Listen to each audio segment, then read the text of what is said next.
It has been over 7 years since Luvato Howard decided to begin her journey as a foster parent. When I was younger, my mother passed when I was 4, so my grandmother raised me and my siblings, which is 7 of us. And at any present time, we could have been a foster child in the system, but my grandmother stepped up and took care of us. Howard, who's a single parent with a son of her own, felt compelled to do the same. Everybody wanted a little child, and I'm like, I'm so past that.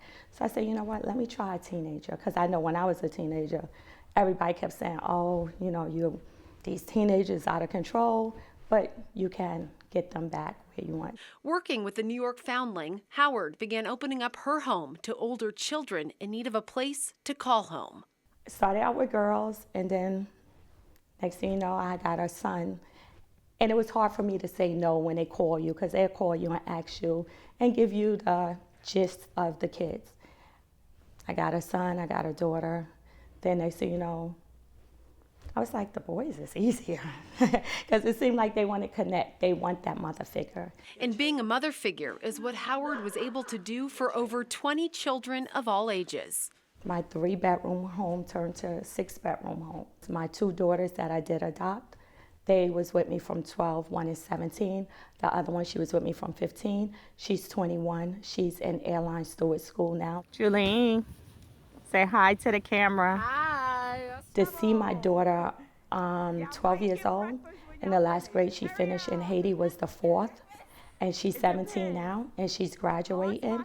That let me see that I was doing something right. It didn't matter where she came from, her background, her education. We pushed. According to the New York Foundling, there are currently 10,000 kids in the New York City foster care system.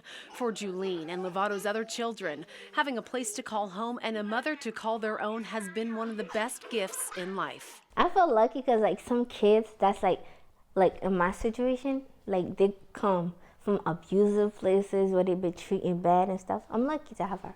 In Jamaica, Queens, Melissa Adizadi, Fox 5 News. Melissa, thank you very much. Okay, joining me right now, great guest, Bill Bacalini. May is Foster Care Awareness Month. Yeah, so we're doing it at the right time, aren't we? Great timing, and talk about being in charge. Miss Howard should be in charge. She's amazing. Oh my God! That's an inspiring Ernie, story. The capacity, the depth of the capacity to love and give is just, what an amazing story. You can't get any better than that. And you deal with this on a day-to-day basis. Tell us about the need to adopt, older children right now in New York. It's the older kids who actually really don't make out as well as the younger kids, right? It's a more complicated narrative to get people to understand that these are just teens. Yes. Through no fault of their own, have been deprived of the love and support of a family. What we do find is that when we can convince someone to be a foster parent, because that's the first step en route to adopting. Yes. When we can, they find out that these are just teens. These are just teens. Right. All they want is your unconditional support and love. They're kids. Yeah, and these foster parents, adoptive parents, of all ages. All ages. Yeah. All ages. Right. You saw Miss Howard. Yes. There are folks young. Miss Howard has raised her own family. There are folks who are older. There are folks who are younger. It's people with a capacity to give. And Bill, some people ask questions like, okay, if I do become a foster parent or adoptive parent, some of the responsibilities, whether it's college education or medical care. Tell us about that. Yeah. As a foster parent, we're here to consistently support you. We're now supporting 40 kids on the Queens College campus going to college, 40 kids in foster care. Their tuition's paid for. We provide the RAs to them to get these kids through college. So foster parents shouldn't worry about it. The system is there to support them.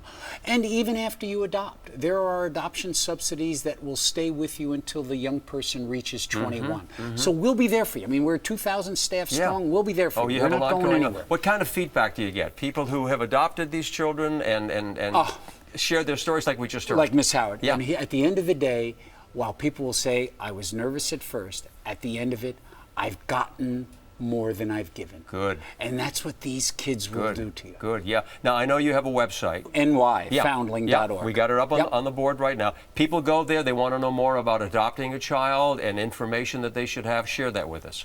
You spend 5 minutes on our website, and you'll be ringing the phone off the hook wanting to, come on, let me give, let me help you out. Because these are all our kids, right? This is New York. All your viewers are caring folks. These are our children. Making a difference in people's lives. Bill Bacalini, thank you so much for joining us. Keep up all your good work, okay? Thanks, Congratulations.